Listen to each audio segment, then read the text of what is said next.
MSc third same के इस partial differential equation के क्लास में हार्दिक स्वागत है।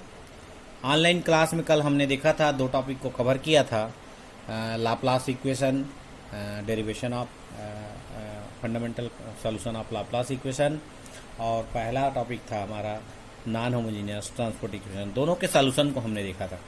दोनों के सॉल्यूशन में कोई दिक्कत नहीं आई होगी। इवांस की बुक है, उससे देखते जाइए तो कोई दिक्कत नहीं आएगी। थोड़ा सा टफ है ये पेपर, इसलिए घर में पढ़ना बहुत आवश्यक है। चलिए आगे पॉइंट पे देख चलता हूँ। Mean value formula for Laplace equation, del u equal to zero.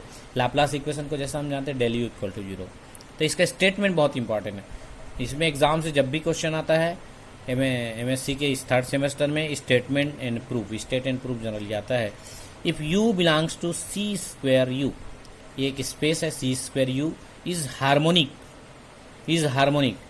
u belongs to c square u is harmonic, then u of x is equal to integral del b of x r u ds is equal to integral b of x r u dy। del b मतलब होता है boundary और b माने होता है ball.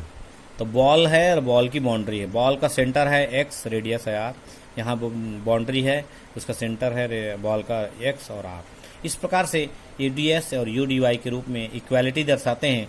इस formula को mean value formula कहते हैं। For each ball b of x are subset of u, u के सबसेट हैं।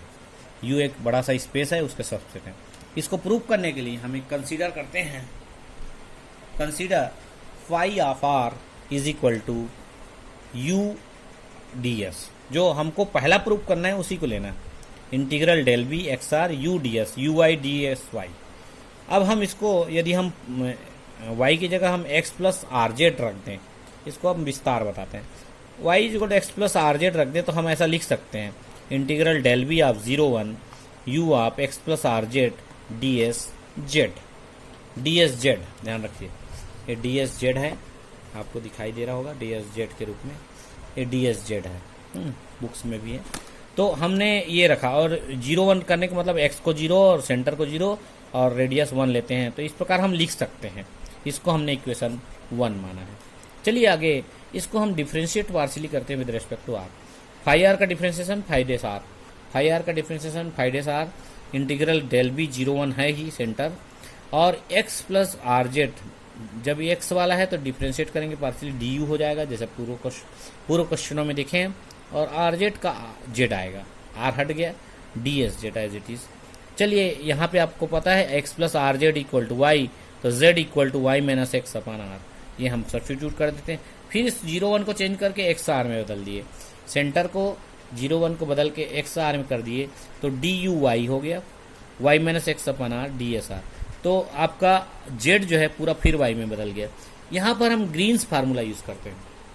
बीएससी लेवल में देखना, ग्रीन्स फार्मूला है vector space, vector analysis and geometry को बुक में। ग्रीन्स फार्मूला यूज करने के बाद इसकी value del you upon del nu आएगा। न्यू एक फंक्शन है जो कि अलग टाइप का आगे टॉपिक में मिलेगा। Del you upon del nu D S Y ये del you upon del nu book में दिया हुआ है, पिछली का मतलब प्रूफ में देखिएगा कैसे आया, तो ये ऐसा आ जाएगा। पूरे सिस्टम के लिए हम इसको यदि हम इस्तेमाल करें तो हमको वैल्यू आती है integral B of x r, del b boundary पे था, बी ऑफ एक्स आर हो गया, आर अपान एन हो गया, और इस ये डी एस वाई के जगह डी वाई हो गया, और del you upon del nu पूरा कंप्लीट डेल यू हो गया, पूरे सिस्टम के लिए डेल यू हो गया। इस प्रकार ध्यान रखिए कैसे ये मीन वैल्यू फार्मूला में इस प्रकार से ये डबल डेरिवेटिव बन जाता है। ग्रीन्स फार्मूला का यूज़ करके ये इस प्रकार बनाते हैं। आगे देखते हैं क्या आता है। आगे है we have Laplace equation is del u equal to 0। Laplace equation का फार्मूला आप जानते हैं, डेल यू इक्वल टू 0। इस ऊपर वाली इक्वेशन में हम रख दें तो phi dash r equal to r by n integral del B of x r 0 d Y is equal to 0। इस प्रकार से हमको एक इक्वेशन प्राप्त हो गया, that is phi dash r equal to 0। Phi dash r की वैल्यू 0 आ गई। यदि हम फाई आर की वैल्यू निकालना चाहें तो इसको इंटीग्रेट करना पड़ेगा। Integrate we get phi are equal to constant. अब जब ये कॉन्स्टेंट है तो इसको हम इस फॉर्म में लिख सकते हैं। इंटीग्रेट करने पर phi are equal to constant आ गया। कॉन्स्टेंट आ गया तो हम phi are equal to limit T tends to 0 phi T है इसलिए टी लिखें, limit T tends to 0 phi T को हम इक्वेशन 1 को यूज करके हम फिर लिख सकते हैं यू डी एस इसको integral del b x t लिखा, टी के कारण टी लिखा, u y d S y, and this is equal to you of x, this is equal to you of x होता है, ये होता है। पिछले उसमें एक्सरसाइज में और है, देखिएगा, u of y d S y is equal to you x होता है। इसको इक्वेशन 2 डालें। सिमिलरली आगे भी यू डी वाई को प्रूव करेंगे, यहाँ बाउंड्री पे है और ये पूरा स्फेयर पे है। U D Y B of x r, इसको भी हम यू एक्स के बराबर प्रूव कर देंगे, तो दोनों इक्वेशन इक्वल हो जाएगा और इस प्रकार हमारा मीन वैल्यू फार्मूला प्रूफ हो जाएगा। Now take integral B of x r due d y equal to 0 to r integral del B of x s u D s d s. तो d s हमने लिया है, u D s लिया, u D s हमारे पास था इसलिए हमने यू डी एस इसको लिया है, 0 to r U D s. तो फ्रॉम इक्वेशन 2 देखो यू डी एस आपका दिया हुआ है, आपका इस प्रकार से यू डी एस दिया, u x equal to u D s दिया, इसलिए यू डी एस अंदर रहेगा। हम इस यू डी एस में से एक यू बाहर निकाल लेते हैं, तो यू एक्स के रूप में बाहर निकलेगा। इंटीग्रल ऑफ इसकी value n alpha n into s to the power n minus 1 d s बाहर ही है। ये यू डी एस की वैल्यू हमको पिछले क्वेश्चन से मिला है, इसलिए हमने ऐसे लिखा है, इसको याद कर लीजिएगा। ये कोई नई चीज़ है, इसलिए याद करना जरूरी है। एन एल्फा एन इस into s to the power n minus 1 u की, यहाँ चूँकि हमको यहाँ डेल बी एक्सेस लिखे हैं इसलिए इसकी वैल्यू ऐसे। अब हम इसको इंटीग्रेट करेंगे, S to the power N upon N आ जाएगा। इस प्रकार लिमिट रखेंगे तो एल्फा एन आर एन आ जाएगा। ये हमको वैल्यू प्राप्त, for whole system U D Y, left hand U D Y B of x R जो आया है उसकी वैल्यू जब रखेंगे तो यू ऑफ एक्स में प्राप्त, ये 1 हो जाएगा। चूँकि 0 1 आपने देखा होगा, एक्स को हम 0 और आर को हम 1 लिए थे पिछले इसमें बाउंड्री पे डेल बी वाले में, उस केस में लिए थे, इसलिए हम यहाँ भी ले सकते हैं 0 और 1। तो 1 लेंगे आर को तो ये वैल्यू यू एक्स प्राप्त होगी, ये इक्वेशन 3। और हम इक्वेशन 2 देखते हैं, देखिए integral del B of x are U I D S Y equal to you x.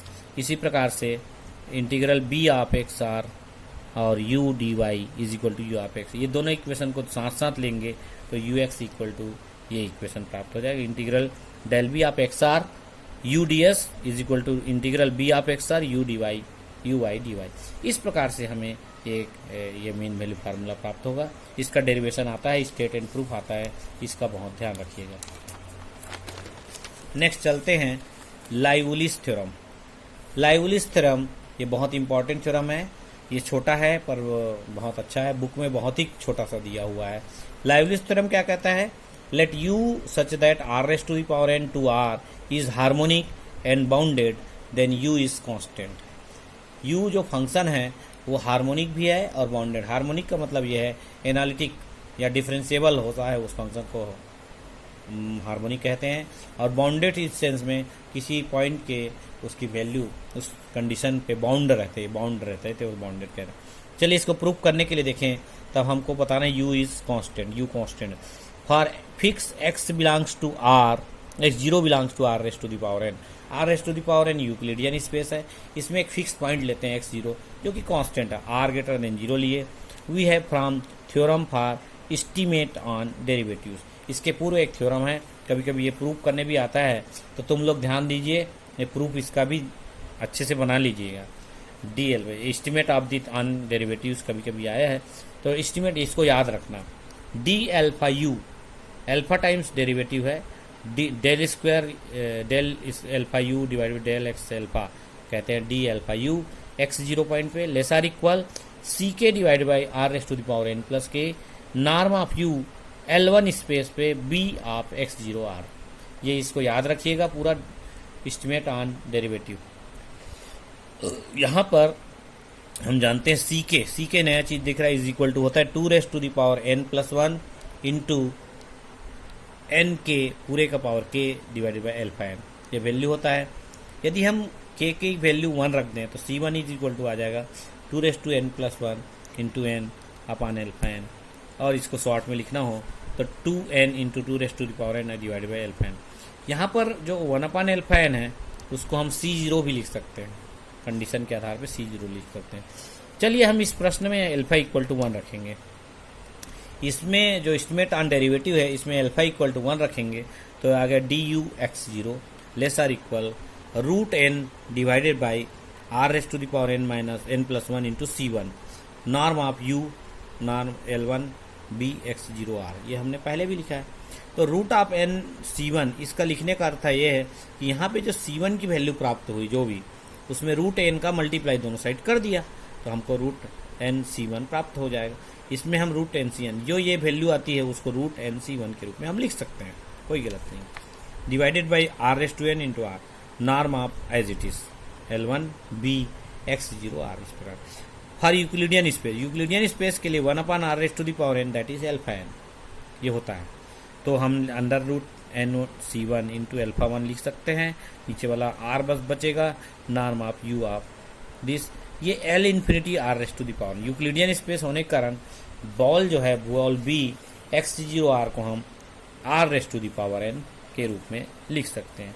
अब यहाँ पे एक कंडीशन लेंगे, taking r tends to infinity, यदि हम रेडियस को इन्फिनिटी कर दें, बॉल के रेडियस को हम इन्फिनिटी कर दें, तो यूक्लिडियन स्पेस में इसकी लेफ्ट हैंड वाली जो वैल्यू है टेंस टू जीरो हो जाएगा। आप देख रहे हैं 1/r आया है, इसकी वैल्यू इन्फिनिटी करने से ये वैल्यू पूरा जीरो आ जाता है, और जब जीरो आ जाएगा पूरा वैल्यू तो we now integrate u of x zero equal to constant du x zero is equal to zero. जब आ जाएगा तो x जीरो पॉइंट पे फर्स्ट डेरिवेटिव u का जीरो आता है x के रेस्पेक्ट में, तो नेक्स्ट निश्चित है इसको इंटीग्रेट करने से u of x zero constant आ जाएगा।